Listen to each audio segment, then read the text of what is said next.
दोस्तों, आज़ादी का अमृत महोत्सव है और 13 से 15 अगस्त तक हर घर तिरंगा अभियान चलाया जा रहा है।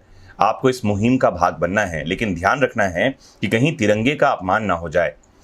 अगर तिरंगे का अपमान होता है तो 3 वर्ष तक का कारावास और जुर्माने का प्रावधान है, जैसा कि मैं पहले भी आपको बता चुका हूं।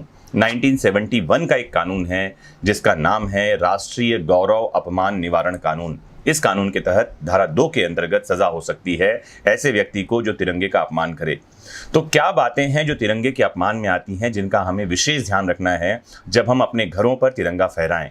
सबसे पहली बात तो यह है कि जब आप घर में तिरंगा फहराएंगे तो इस बात का खास ध्यान रखें कि वो झुका ना हो, वो जमीन से टच ना हो रहा हो या फिर उस पर पानी ना लग रहा हो। अगर ऐसा होता है तो ये तिरंगे का अपमान माना जाएगा। फिर तिरंगे में सबसे ऊपर केसरिया होना चाहिए और सबसे नीचे हरा रंग होना चाहिए।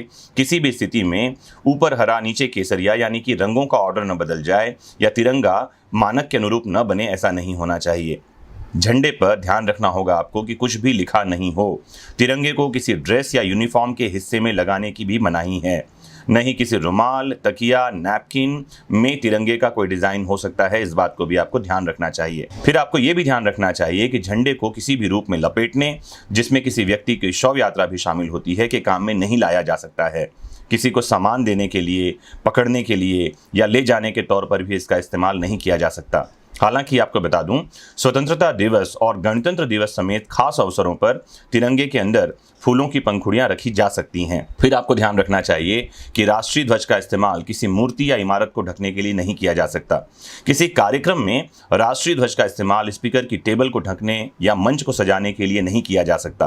किसी वाहन, रेलगाड़ी, नाव या हवाई जहाज में इसे नहीं लगाया जा सकता।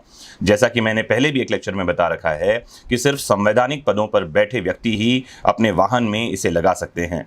फिर आपको ध्यान रखना चाहिए कि झंडा फटा हुआ या मैला कुचैला नहीं होना चाहिए। घर पर या किसी भी संस्थान में तिरंगा फहराया जा रहा हो तो उसके बराबर या उससे ऊंचा कोई दूसरा झंडा नहीं लगाया जा सकता। तो दोस्तों, इन बातों का आपको ध्यान रखना है और साथ ही इस वीडियो को शेयर करना है ताकि जो लोग इस अभियान में शामिल हो रहे हैं वो ध्यान रखें कि तिरंगे का सम्मान करना है, इस पर अभिमान करना है, इसका अपमान नहीं करना है। जुड़े रहिए आपके अपने फेवरेट प्लेटफॉर्म विधिक शिक्षा से। जानते रहिए कानून से संबंधित, देश से संबंधित महत्वपूर्ण बातों को आसान शब्दों में। नमस्कार, जय हिंद, जय भारत।